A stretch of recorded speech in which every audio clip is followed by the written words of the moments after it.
Hey, yo, what is up, guys? Your boy Ed from Savij. You already know today's videos are going to be important. They're going to be cool. I have a couple of deck profiles that I want to do for you guys that I've set down, and I've started building decks on Neuron.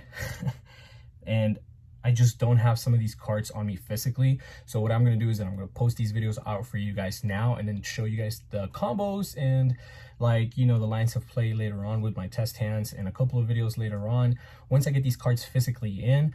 I know my boy Castro has most of these, if not some of these, but for today's video we're going to do a Spright deck profile, and this one is just pure Spright. I think that Spright isn't dead. Spright is going to be hinged a lot and it's going to be weakened, but it's certainly not dead. I think that it's going to be a lot of fun to be playing Spright now. Not as much as it used to be. I still feel like crying, but I think that it's going to be nevertheless still cool. It's still fun. I do like it, and I do enjoy Spright a lot. So you know, playing it now, it's going to be like whenever they took away our masterpiece and diagram. So for true Draco players, it's not going to be the best, but it's still going to be playable. It's still going to be fun, and you're going to get some dubs in. But yeah, let's go ahead and get into the deck profile.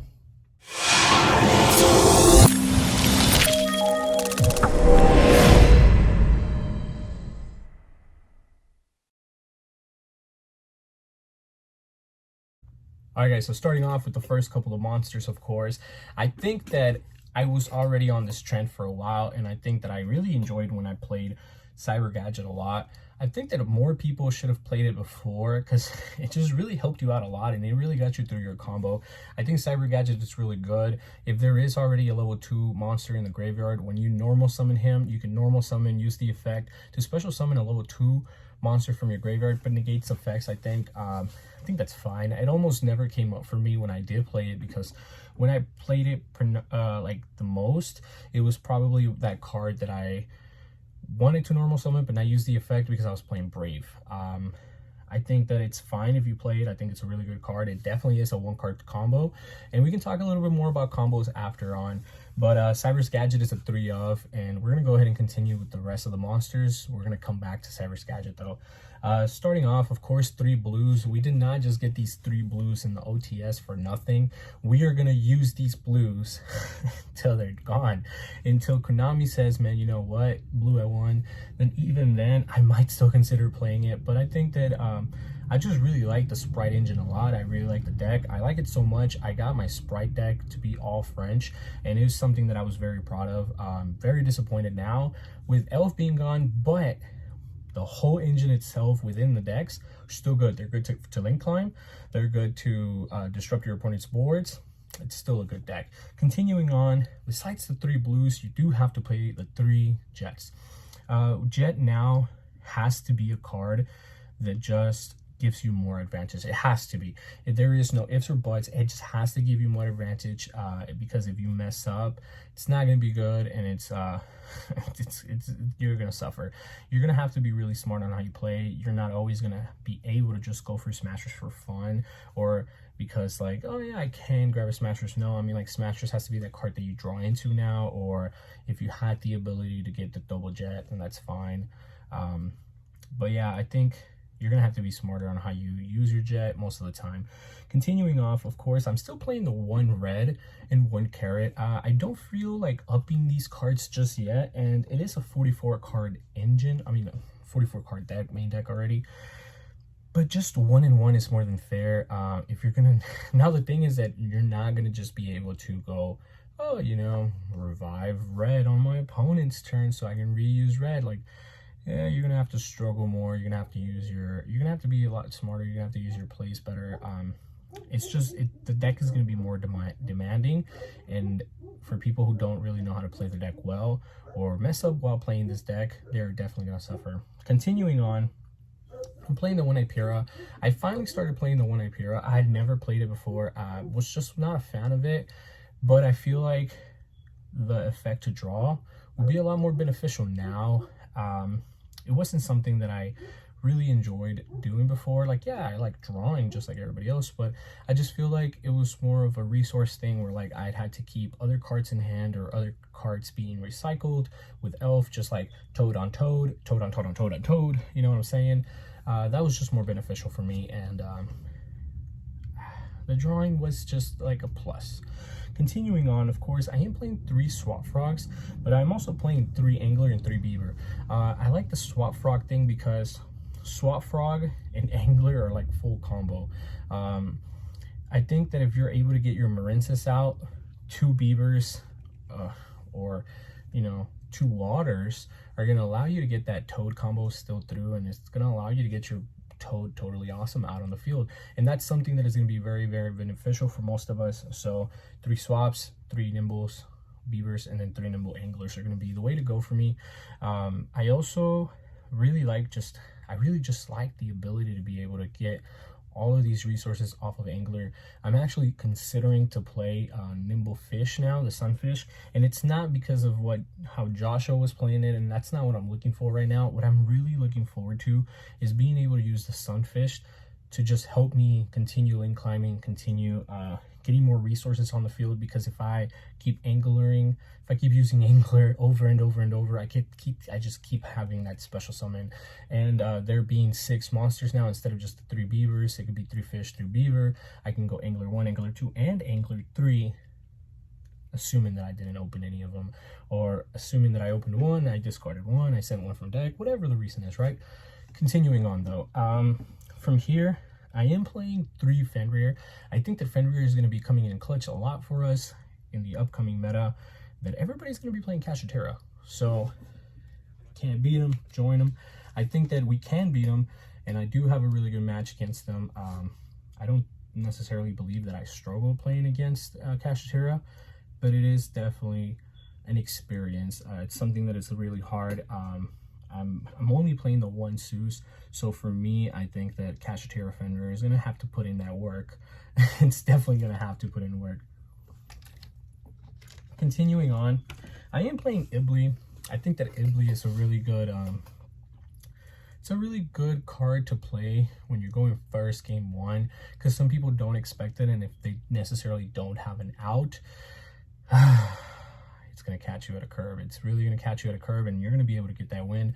I've been using this Ibli since my Spright Brave and then my Spright Bestials, but I think that it's really good and I like it a lot, so you guys should definitely consider playing the Ibli. Continuing on, I'm only playing the 3 Ash. I'm also playing the 3 Imperm, as you can tell, but I'm only playing 3 Ash uncompared to what I used to play, which was the 3 Ash double Effect Veiler more recently. 3 Ash is really good, and it's definitely going to be something that you guys have to look out for, especially because of Branded Fusion coming out. A couple of my buddies are talking about other decks, and I don't think that I'm allowed to talk about those yet, but Ash is definitely going to be a card that is going to be coming in clutch for you guys, so you definitely should be keeping Ash in your deck. Continuing on, I am playing I'm playing this card called what was it called? It was Recycling Batteries. It's a really good card. I'm playing 2 of it in this deck, and I like it a lot because it's a card that allows you to target 2 thunder monsters in your grave with 1500 attack or less, which is all of the sprites, and you get to add them back to your hand. They're really good. It allows you to continue playing the deck. Consider playing 3 of them, but for now I'm only going to be playing 2, just so I can test the waters and see how it actually works. I also don't want to break on it and open too many, because what if I open like 2 of those and then like no sprites? Then it's not gonna help. Also, I don't want to open it. I don't want to like have it in opening hand all the time, because it's more of a card that you have for like a follow-up turn. So like if you go first turn 0, then you're gonna be able to use it again like your turn 2 then, because you're 0, then they're 1 near 2 again. But yeah, Recycling Batteries is really nice. Continuing on with Signing Mining. Signing Mining is a card that I didn't expect to be playing again in YuGiOh. Signing Mining is kind of nice. I think it's discard a card and then you add a Cyber Monster from your deck. It's really cool. I like it a lot. I like the idea of it, especially if I'm playing the Recycle Batteries, because what if I like discard, imagine this, like discard a Spright monster, and then you add Cyber Gadget, normal Cyber Gadget, you special that guy, and then you link away the 1, you make link a reroll, you special a token. Now you have 2 level 2s, but you can't XYZ, so you're gonna have to link those away, make a sprint, make the beavers, of course, continue going on, right? That's like a whole combo going on, and that's just because of what's happening, right? And then that's just saying that you discarded the Spright. So that means that by the time that you get another Spright out there, what if you like summoned out like a red, and then because of like a giant, and then you link it away, and then you go recycling batteries, you add the Spright that you first discarded, and then the red, so they haven't been specialed, and then boom boom boom, special, you know, it's disgusting. It's nice. I like the idea of it a lot, and I think it's gonna be really fun, and it's hopefully something that will be really good to play. So hopefully you guys can look out for that. Continuing on, starters definitely 3 of. It's not a debate anymore. People would play it at all. People would always play it at 3. If they were not playing it at 3, they were not playing the deck right then.